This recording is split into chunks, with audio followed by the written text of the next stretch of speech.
The Tim Heale Podcasts. Ordinary people's extraordinary stories. Welcome to the Tim Heale Podcast. In this episode, I'm going to have a chat with Laura. So, Laura, can you tell me when and where you were born? And if you can describe what it was like where you grew up, the sort of schools you went to, and the education that you received. Hi, Tim. Thanks so much for having me. You're bringing me right back to the start here. Born in 84 in a suburb outside of Toronto. Stay-at-home mom, dad who worked his way up through the ranks at the Bank of Montreal, which is one of Canada's largest banks. And had a brother who teased and abused me, older brother, and he kind of kicked my butt a lot, and I think taught me a lot about resiliency. But quite honestly, a very ordinary upbringing, if you can imagine. I mean, your tagline here is ordinary people doing extraordinary or with extraordinary stories, and pretty ordinary in terms of my upbringing. In terms of school, obviously was just going to a public school in the surrounding area. What I thought was kind of unique about my schooling was the fact that it really was a mix of people who went there. So you had people from all walks of life.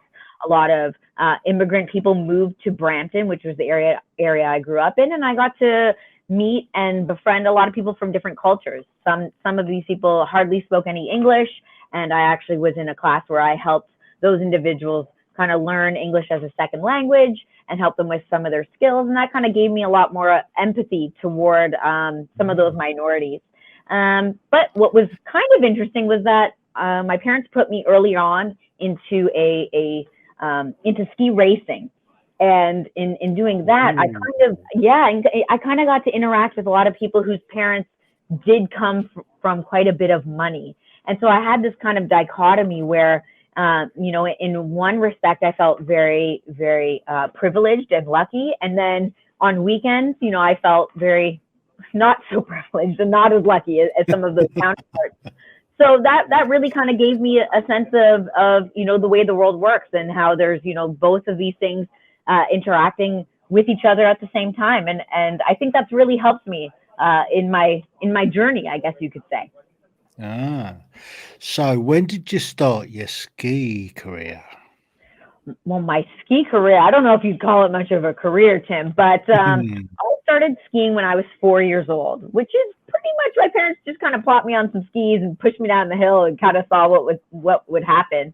Obviously, for the first couple of years, you're really learning the fundamentals of skiing versus racing, but is what I would say was really the basis of my competitive journey. I was not a very good skier, born in December. So I was always the small little kid, smaller than all of my peers, particularly people who were born in January, who were almost a year older than me. And they were a lot bigger than I was. And with a sport like skiing, gravity plays a fairly big factor. And I certainly didn't have that on my side. I'm also just a small person. Like I'm 5 feet. I'm not even 5'1" now. So you can imagine as a tiny little kid, I didn't have a lot going for me from a ski perspective. I actually wanted to do gymnastics.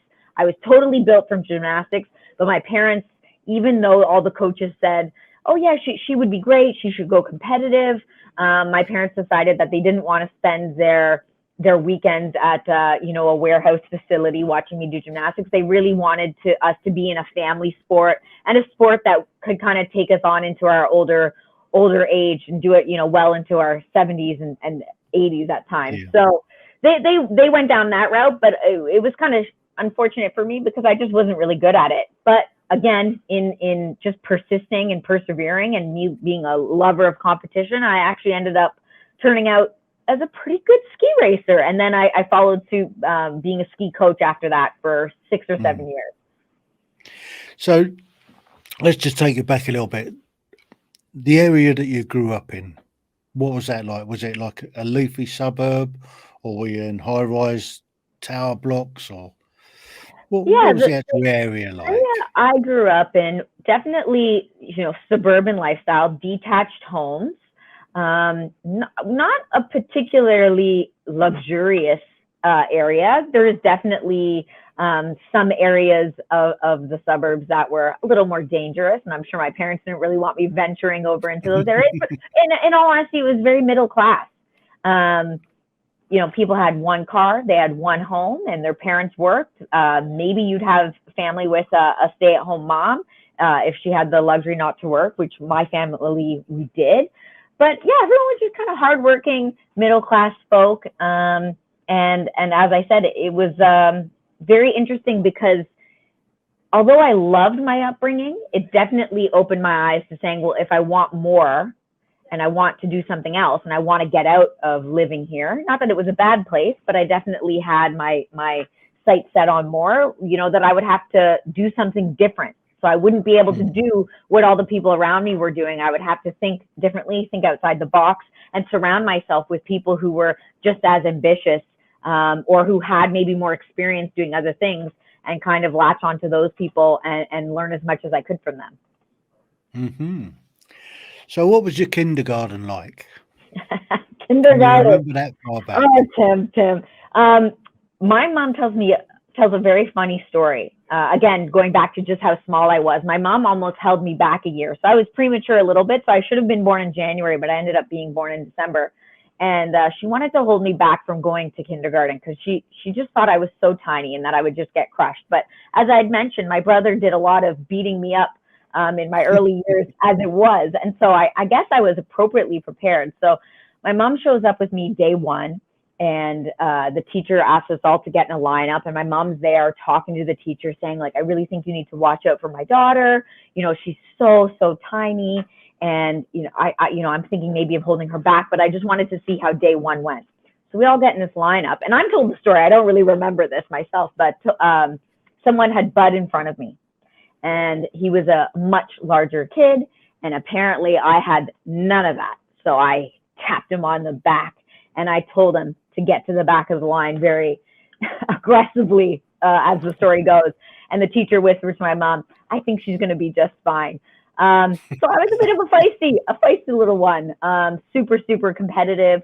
I wanted to excel at everything right from kindergarten. Like, grades mattered to me, winning competitions mattered to me, showing up to school on time and having teachers praise me in the comments of my report card. Like, I wanted to be successful across the board, and that stemmed from a very, very early age, which is great in theory, but it also came with a lot of stress, perhaps unnecessary stress on a child to try to think that they could actually be good at everything, which I've now learned to accept that I'm clearly not. So what do you think caused you to think that way in the first place? Was it the way that you were brought up? Was it something that your dad did, or what gave you that drive to be good at everything? I think my upbringing, my dad definitely, he was huge into sports. And so a lot of times when my mom was, cleaning or doing something and she wanted my dad to kind of step in and take care of us, he always played sports with us. So it was basketball, baseball. We had a pool when I was in grade 3, and just swimming and all these things. And he never treated me, I'm going to say, like a girl. He never treated me delicately. He would let my brother beat me up and say, Laura, you're going to have to stick up for yourself. And he did his little ways to try to help me because I didn't stand a chance. But between my dad and my brother, like, honestly, I can't say it enough. The poor guy now would probably feel bad about it, but he really did take on me a lot. And like, I remember my brother got not boxing gloves, but hockey gloves for Christmas one year. And he would give me one glove, and he would take one glove, and we would go upstairs and he'd say, okay, we're going to box now. And he would go ding, ding, ding, and we would set the timer, and I would come out, and he said, Laura, it's really important as a boxer, you got to cover your face. But I didn't think to put my hands up. Instead, I put my head down. And of course, then my brother would, navigate around me and clear away all my punches. And then I'd lift my head up, and he would sucker punch me right in the face. And, I'd fall to the floor, and I'd start wailing and crying. And he would be on top of me saying, shh, shh. He's like, you got to be a good sport. You don't want to, mom and dad to get mad at us and not let us play anymore. And so just really, really early on, I learned to be just tough, like just to suck it up, get back up. And more importantly, I think I learned that it doesn't matter if you're a girl, it doesn't matter if you're small, it doesn't matter whatever your thing that you kind of look at yourself as being a disadvantage. It's actually in some ways an advantage because no one sees you coming. I don't think that big kid who butt in front of me thought I was going to be an issue until I was. And so sometimes being overlooked and disregarded is actually a great thing because, like I said, no one sees you coming, and that's when you come back at them full tilt. But you do need that spirit. You know what I mean? You need that competitive spirit, that drive to want to prove people wrong about you. So moving on slightly then, what about, what's the next one up? Is it elementary school? Yeah, elementary school for me was, you know, I just picture a lot of stress. I mean, you're probably thinking like, how is someone so young, so stressful? But yeah, so stressed out. But I really compared myself to all of my peers. So if someone in my class was doing well at something, say math, I wanted to be doing well at math. If someone over here was a good drawer, I wanted to be a good drawer. It didn't matter if I necessarily had a natural skill set. I was just willing to put in the extra effort to try to compete with everybody on everything.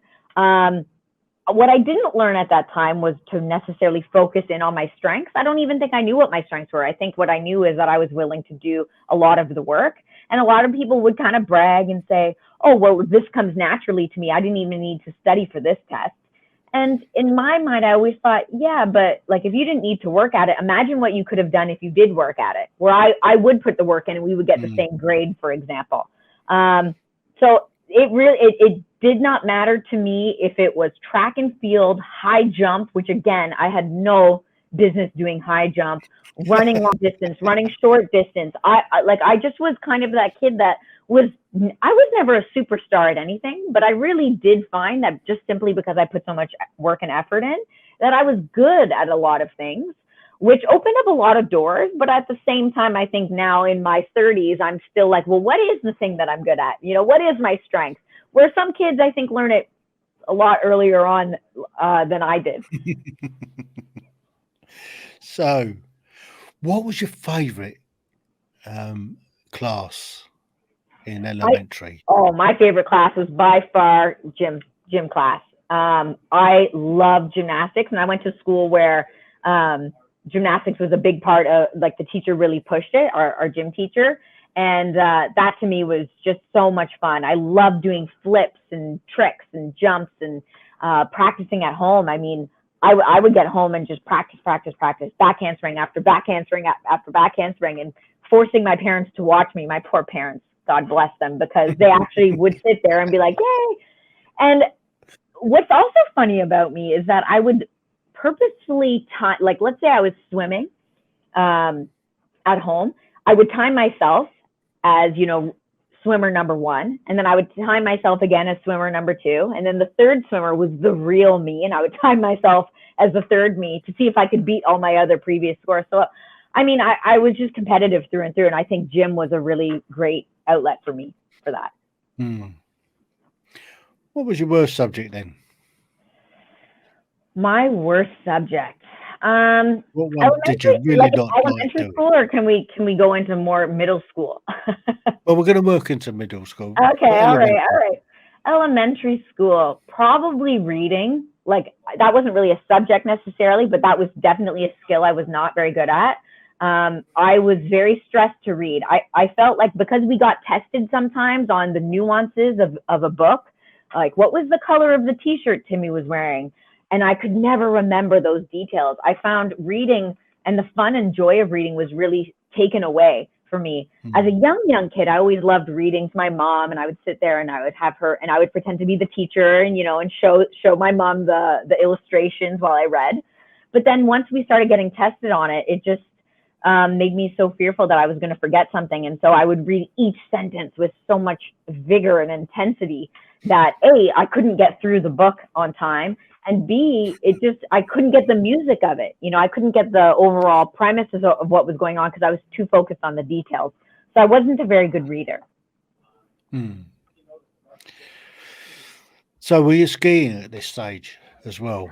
I was skiing, yeah. I was definitely skiing, and I wasn't good at skiing. I wasn't very good at skiing. Like, I was decent. we'll say. Remember how I said I wasn't really a superstar at much? Yeah. Skiing definitely was not a superstar at that age. So have you carried on skiing throughout your life then, or is it Yes, fallen by the wayside? No, I skied to this day at the same ski club actually that my parents had joined when I was a kid. My brother's there. I met my husband through that ski club, and so that ski club has really become a very integral part of my life. Later on in high school, I really, really took to ski racing. I loved the competitiveness. I loved it not being a team sport, quite honestly. I think I was good at. I didn't have to rely on anybody else but myself. And I had an amazing, amazing coach at that time who really kind of took me under his wing. I think he saw potential, and perhaps no one else up to that point had really taken the time. I think they all kind of thought, well, she's not going to amount to much of a racer, so we'll just like let her be here, but not do much. And he really focused his efforts on me. And sometimes that's all you need, is someone to kind of believe in you. And in one short year, just having a great coach completely turned around my ski racing. I was actually about to quit ski racing until he came along, and then I ended up being one of the better ski racers on the circuit. After that, I had enjoyed it so much that I became a ski coach. And as I mentioned, I ski coached for 6 or 7 years, where I was actually teaching kids how to race, which was a lot of fun. And now I really just ski for fun, which is, sometimes I miss the competition, because skiing for fun isn't all that fun when it's really, really cold out. But it definitely will be a big part of my life. Is it not the same as two boats going in the same direction? It is. Becomes a race. Exactly. So, two people skiing down a hill at the same time becomes a race. Exactly. Yeah. Sometimes I do it just for fun with my husband. Like, let's race down here. But he's unfortunately a little bit better than I am.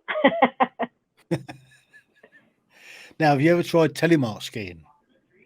I have not, actually. And I see people at my ski club do that downhill. It looks very, very difficult. And it looks like I need bigger thigh muscles to do it, because it looks very, very exhausting. I've done cross-country skiing, which is a lot of fun, and that's an incredible workout. But I like speed. Like, I like going fast. I like almost to the point, like, I've been on mountains and things where, like, you're going so fast that you think, if I were to fall right now, I actually might die. Like, there's something about that really intrigues me. And you probably wouldn't know, because I'm wearing this girly little dress here, but I really, really have a need for speed and excitement. Well, let me give you a little bit of a tip about telemarking. Telemarking is phenomenal to watch racing. I've been a telemark racer for a lot of years. I'm kind of retired now, but you can go as quick as an average alpine skier. Ooh. The fun part about the racing is that you're skiing the same slopes as a alpine. Yeah. The difference is you've got the gates are set slightly different, and you have to go through them in a telemark stance. But you've got the added thing of you have to go over a jump, you have to go around a 360-degree wrap, and then you've got a skate section to finish off with that generally ends up going uphill. I have never seen a race for telemark skiing. Just a different technique. Yeah, well, good for you. Skiing can take you, decades. It's not one of those sports like something like gymnastics that I was doing and spending so much time on that I would have had to retire at 18 anyway. So there you go. So anyway, next time you get a little bit of snow, have a go at telemarking. It's just a different turning technique. I know. I think it looks beautiful. The Billy bonus with telemarking is the boots are so much more comfortable than alpine boots. You got that. And you can walk around and you look normal. Yeah, I know. That's the thing. Alpine boots, you're clumping about. Alpine boots, it's a pretty nerdy looking sport when you're all like in the chalet afterwards, clunking around in your big heavy boots, and your feet have permanent frostbite that never seems to go away. I mean, it teaches you a lot about resiliency, those boots. Mm. and You overcoming don't get that with discomfort. telemark. You don't get that with the telemark boots. Anyway, let's we've strayed slightly off there. Let's take you back to is it junior high or high school? Yeah, yeah. High school. Oh man. High school started off great for me, in all honesty. Pretty excited. My brother was older than me, so he was already in high school before me. And there's something about having that older sibling presence when you go to a new school that's obviously quite exciting. I focused a lot of my efforts early on in classes like drama, to the point where I actually decided and asked my parents if they could enroll me in acting classes outside of school. And my poor parents, I mean, I can't even believe they would do this. So I would meet at the mall. I would walk to the mall after my class, meet my mom there because my mom doesn't drive. So she had no way of getting around. And my mom would meet me at the mall. We would get on a bus. We would bus into the city, and that would take about 45 minutes. And then we would get off at the subway station, get on the subway, transfer, and then meet at my acting classes. My dad then after work would come and meet with my mom at acting class and then drive me home. I mean, I can't even imagine. Like when I leave work, the idea of even like going to the grocery store to pick up something is like a hassle, you know, let alone having to do all this that my parents are doing. But I really enjoyed performing and being center stage. I loved all that. I loved the creativity around it. The unfortunate thing that I think happened in high school for me was a conversation with a guidance counselor that didn't go perhaps as it should have. In talking with my guidance counselor, I asked the questions of, I want to be successful. That like she would say, well, what do you want to be when you grow up? And I said successful. Like I'm an ambitious person. I think it's safe to say from what I've told you, you can kind of see that my whole life. I wanted to be successful, whatever that meant. And she had told me, well, in order to be successful, then like you got to get into science. Science is going to be the way that you be successful. Either, you're going to be a doctor or work at a hospital or be a scientist or something of that nature. And silly me at the ripe age of 16 was like, okay, I guess that's what I need to do. So I started taking summer school classes because I didn't have the prerequisites to take some of the higher up science classes. And so I went to summer school, took biology, took chemistry, took all the mathematic classes that I needed to do in order to get into university. And they were all in science. And I kind of dropped the courses that I really did like. I also had the added bonus here in the province of Ontario in Canada. We had up to grade 13.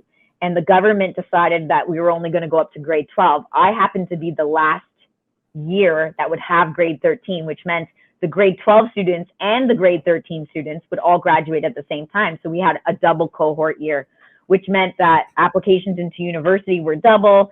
The schools didn't grow in size substantially. And so it was very, very, very competitive. And those last couple years in high school were extremely stressful to me because A, I wasn't naturally good at science, and B, I didn't really like it, with the exception of the fact that I thought by taking science, I was doing something that was really hard that a lot of people couldn't or wouldn't do.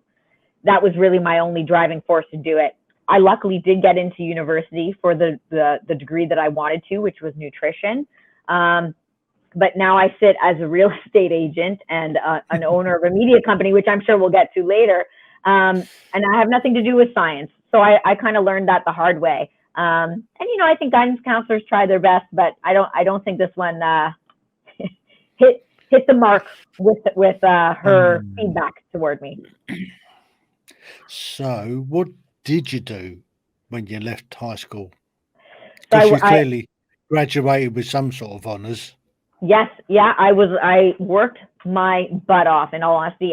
In fact, I had to take calculus twice because my grade wasn't good enough the first time. And so I knew I had to do it over again just to get the right marks in order to apply to university. I got into my number one choice, so I was very happy. Of course, at that time, I thought, I had made it. That was going to be the key to my life. But I went to school the next year to university for a 4-year degree. And it was pretty early on into my first year, I think, when I started to get that sense of doubt, like, I don't know if I should be here. Why is this so hard for me? I think I spent so much of my life always putting myself in difficult situations and not necessarily leaning into my strengths. That kind of seemed natural to me. But, you know, when I realized they had put me in a bioscience cluster, so where we lived on campus, so all the students around you would be taking kind of the same courses and you could kind of study together and things like that. But I started to realize I had hardly anything in common with the people I was living with. They're all great people, of course, but we, you know, at our fundamental level, we just weren't similar. We didn't find the same things funny. We didn't like to party the same. They liked to spend a lot more time in their rooms by themselves, where I wanted to go out and socialize. And I think that was kind of I don't know if I'm in the right place. But at that time, you think, well, I've already put 1 year into this. What's 3 more years? I didn't want to start over again. So let me just finish the degree. So sadly, I went through the whole program. Painful to keep in something for 4 years when you really kind of like know it's not right for you, but just simply because you don't want to start over and you don't want to get left behind. Of course, once I was finished the program, I then had to start over because I realized I wasn't going to get a job in that industry. So I did end up starting over. So if I had to give myself any advice, it would be to, you know, take your loss a little bit earlier and to understand that at 18 years old, 1 year really isn't that big a deal. But of course, when you're 18, that seems like a lifetime. Yeah. I guess taking you to 22 or 23, and you clearly wasted that time. Yes, I did. Yes, I did, Tim. So when I graduated university, I have a very specialized degree. It wasn't even the type of degree where you could take a minor in anything. So it, you know, dabbled my toe in all these other fields. There was so many courses within the program. I think I had only a handful of electives, so I couldn't minor in anything. I have a very now specialized degree in human nutrition. And ideally, you get an internship at a hospital when you take that degree. But again, we had the double cohort. So there was a lot more kids graduating. The hospitals didn't get more funding.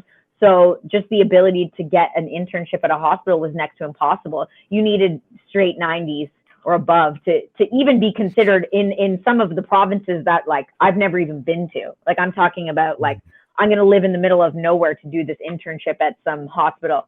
So I just gave it up. I said, it's not going to happen for me. And I was really starting from scratch. I took a job at a luxury concierge service company in Toronto.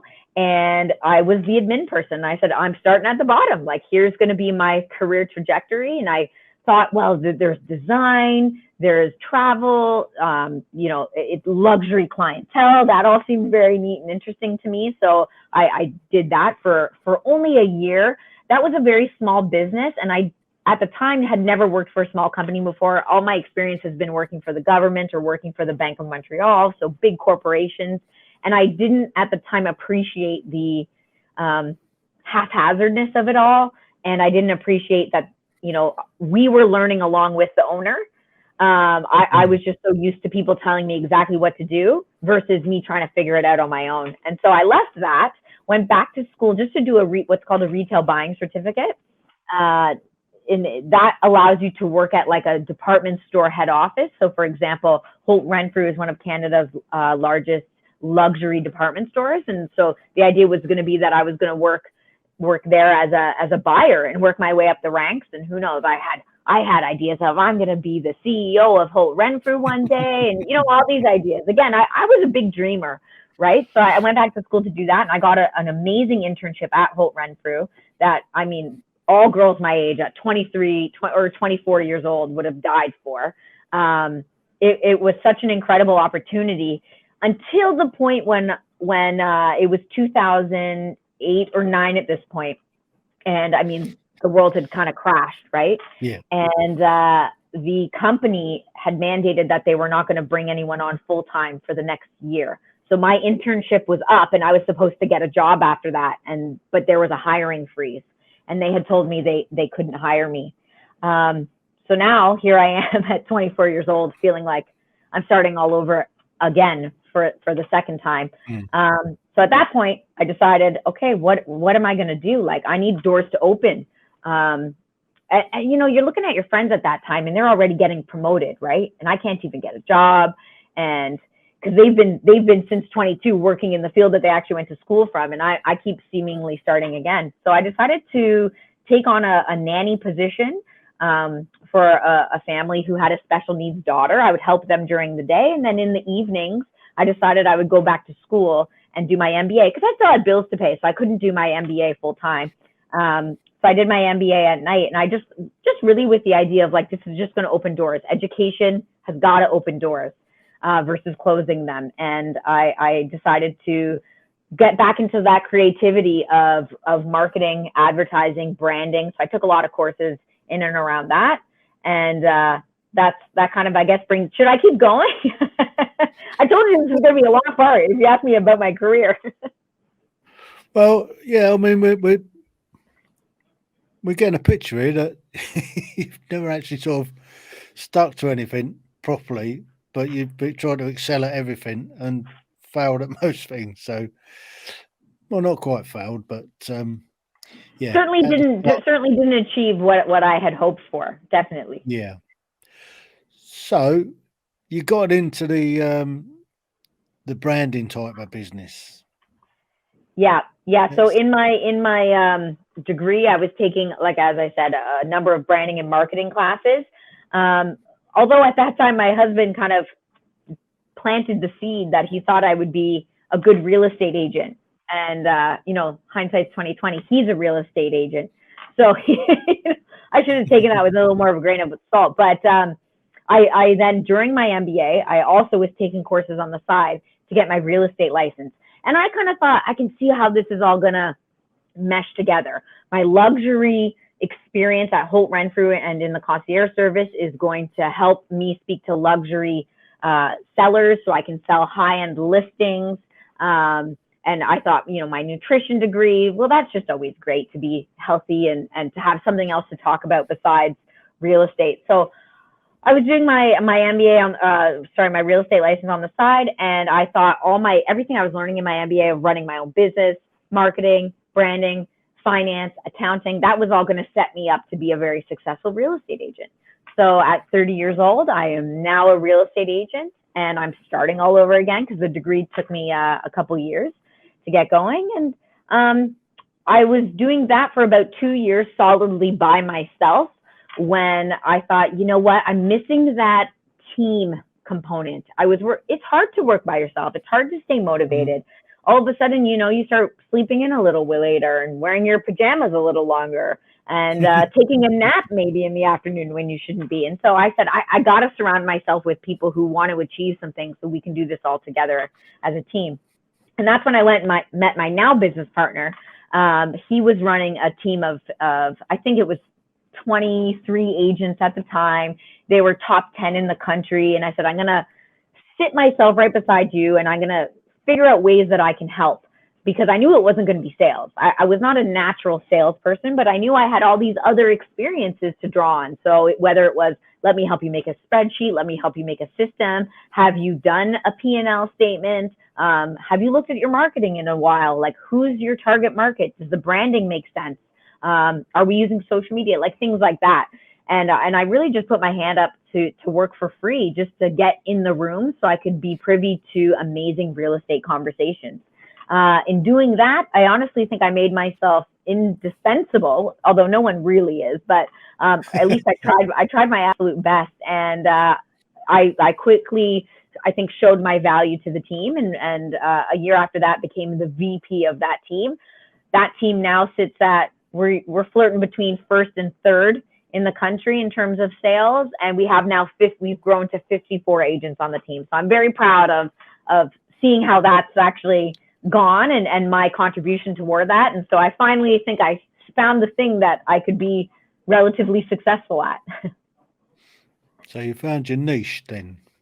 I think so. My niche is not in sales. Everyone always says, well, you're a real estate agent. Tell me about sales. That was not my niche. My niche really was helping to build systems, helping to scale, helping, real estate usually isn't a scalable business. And we've kind of figured out a way to do that using branding really as top of the funnel awareness. And that is kind of what spurred on about a year ago. We were asked by a number of real estate agents around the office and in the industry who were saying, well, you guys are one of the top teams and you're doing a lot of content online. You're doing podcasts and social media and blogs and all these things. You guys seem to have it figured out. Like, how did you do it? And we would explain to them exactly how we did it. We would give them the whole blueprint. Our macro thesis was that, you know, there's more than enough pie to go around. The pie is big enough. So just give everybody the information, and also knowing that most people, like, they're information gatherers, but they don't know how to execute, or they choose not to for whatever reasons. And so we would check in with some of those agents after we'd have our chat, and I'd say, how's the blog going, or how's the podcast going? And they didn't get started. And that kind of, you know, when you hear that again and again and again, you realize maybe there's an opportunity here. People are really struggling with the idea of content creation and getting started, and maybe we can somehow help. So 13 months ago, the guy who owned who you actually had on your show, Jazz Placar, he and I started our own business called From the Ground Up Media, where we help real estate agents and mortgage brokers produce content so that they can better connect with their audience and really educate their community to make more informed decisions. So tell me about the media company then. Yeah, the media company. How have you got it set up? Yes, I know. It was a long story, but we're here now, Tim. So I appreciate you coming along for the journey. Like I said, the media company was kind of already there in that we had hired a bunch of people in the media space, so graphic designer, content writer, videographers, editors, to help us with our own content. And people had asked us if they could essentially hire our guys because they didn't want to go out and find their own media squad. And that's really what happened. We said, okay, instead of having the team do content for us, we're going to have the team do content for other people.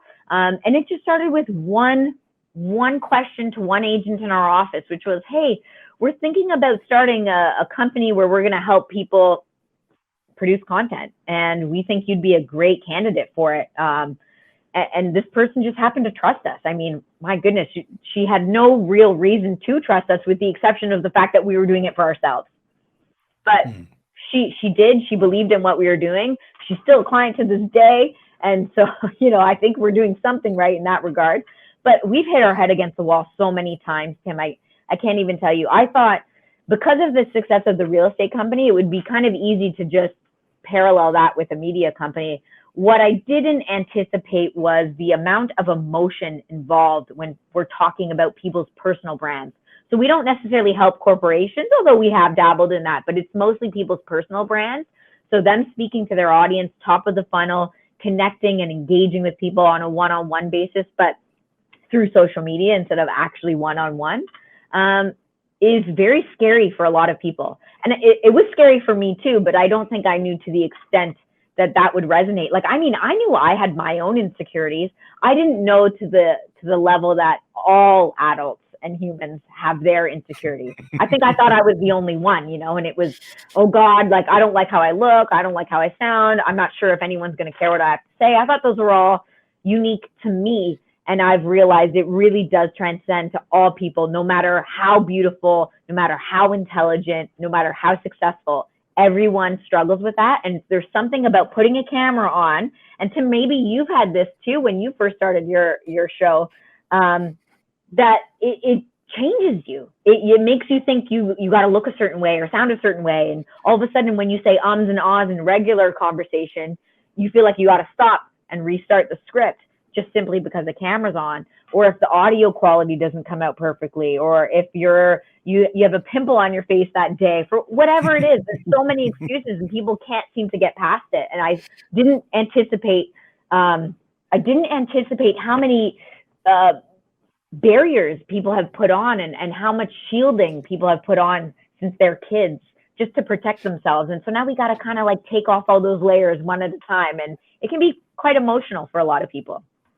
It is quite amusing that the amount of people that don't like the sound of their own voice, they don't like the way they look on camera. They feel so self-conscious, and it takes a lot of time to to knock that out of somebody. I mean, for me, it took me quite a bit of time to get used to my own voice, and now I'm fine with it. I mean, I do this, I could say, for a living, but well, if you don't mind me telling a kind of a funny story about people not liking their own voice. I mean, I in university, I had such a raspy voice. Like, it really was almost debilitating. I think it's probably from too much partying and, trying to sing and yell over loudspeakers at bars and pubs and things like that. But I really hardly had a voice, and I could barely speak at times. So I went to the doctor, and they did a scope of my vocal cords, and they had told me that I had a lot of calluses on my vocal cords, and the calluses mean that when you speak, the sound is ricocheting off the calluses, and it comes out very distorted. And they asked me if I was a singer, and they said, we see this in people who are singers, people who are in like choirs and things like that. I'm like, oh my gosh, I have the worst singing voice. Like, no one would ever listen to me singing. And so they had told me, they said, you never learned to speak properly. You speak from here. So it's supposed to speak from your diaphragm, and you're going to need to either have surgery to remove the calluses, or you're going to need to go to therapy to relearn how to speak. I, of course, did neither, and I just kind of let it fester. But over years, a little less partying at my old age, my voice has come back a little bit, but it's still very raspy. No one has ever said to me, wow, Laura, you have such a beautiful voice. I always say I have how people say you have a face for radio? I say I have a voice for blogging, because no one wants to hear this voice. But you know what? Screw it. I talk anyways. And I think you have to just get to that point where you realize, if you're in sales, like if I'm speaking to real estate salespeople or just salespeople in general, the person that you're trying to hide from is going to eventually meet you. So if you're putting a picture on your business card that's from 13 years ago, because that was the last time you thought you looked good, or you're changing your lighting and you're always wearing makeup on all these things, and you only do it when your voice sounds perfect. I mean, someone's going to meet you in person. They're going to see that you clearly have airbrushed your photos. They're going to see that you clearly don't look the way that you present yourself online. And already now you're setting yourself up that they shouldn't trust you, because you're lying to them in how you showcase yourself. And I would rather just put the shit out there, excuse my French, right off the bat, because now it's like, well, now what do you have? You know what I mean? Like, I went through that moment where I got my hair done and my eyelashes done. I had all that as soon as I thought I'd be on camera, and I made sure I had my makeup done. But quite honestly, Tim, I don't have time for that. I'm trying to run a business here. I'm trying to be a successful businesswoman. I don't have time to spend 2 hours in the morning to make myself look a certain way. I have to just accept it. And if you truly, truly want to be successful, at some point, you have to stop fighting with yourself and just really accept yourself for who you are. And when you get there, and I'm not saying I'm fully there, but when you start to see it and you get a little bit more comfortable with it, I mean, that's where the beauty is. I've helped some people who really who would cringe watching themselves. They could not watch themselves, and their face would get all red, and they would quit and then blame us for everything that was wrong in their lives. And it was like, they just were so insecure that they started pointing fingers. You know what I mean? But now I've seen them kind of blossom and get that confidence. And it's so, so wonderful to see, because as adults, we hide it.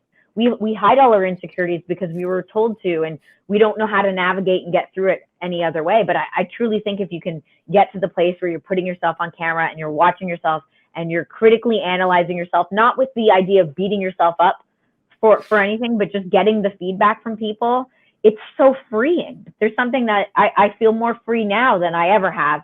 And I think content's actually forced me to do it. It pushes you outside your comfort zone, and it's awful when you're in it. But when you get to the other side, it's pretty magical in a way. Yes. I mean, it takes me all of, I don't know, a couple of seconds just to put my glasses on and put me out on straight, and I'm ready to go. And I think you look great. Thanks for that. I think you're pretty good looking yourself. Well, thank you. See? And we don't need to do too much work around it. No. We're all human. We're all just pretty average. So time to get over it and keep it moving. We're all ordinary that's got extraordinary. So, Laura, where do you see yourself going in the next 5 years?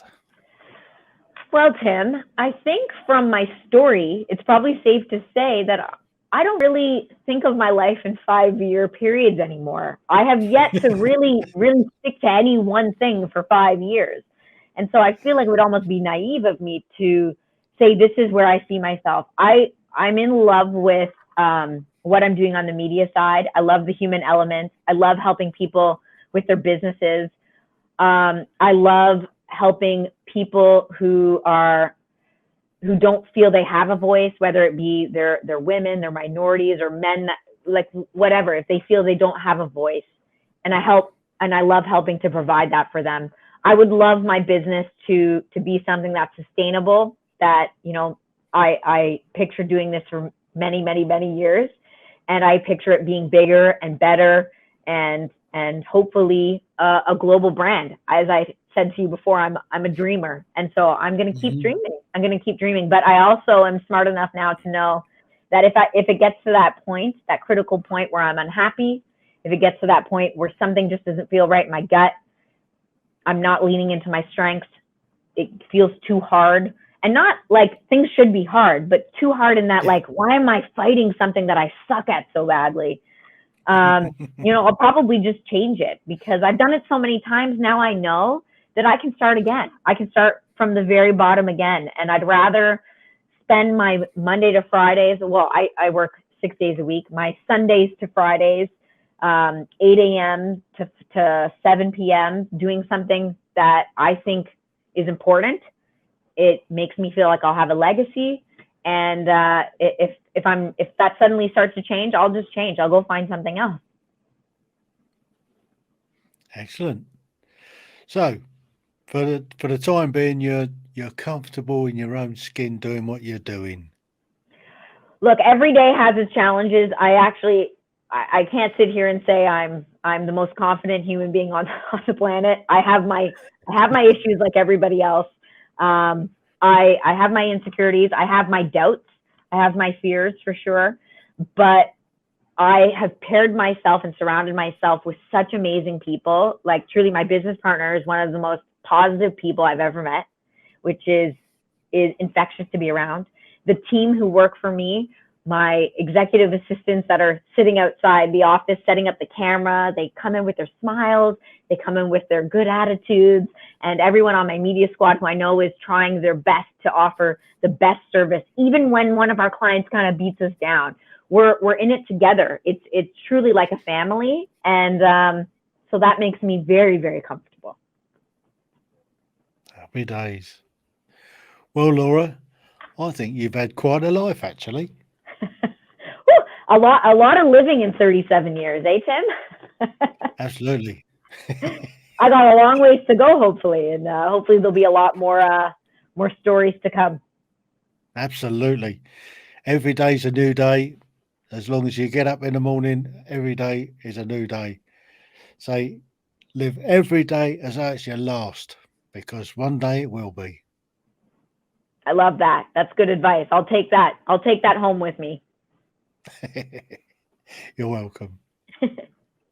The Tim Heale Podcasts. Ordinary people's extraordinary stories.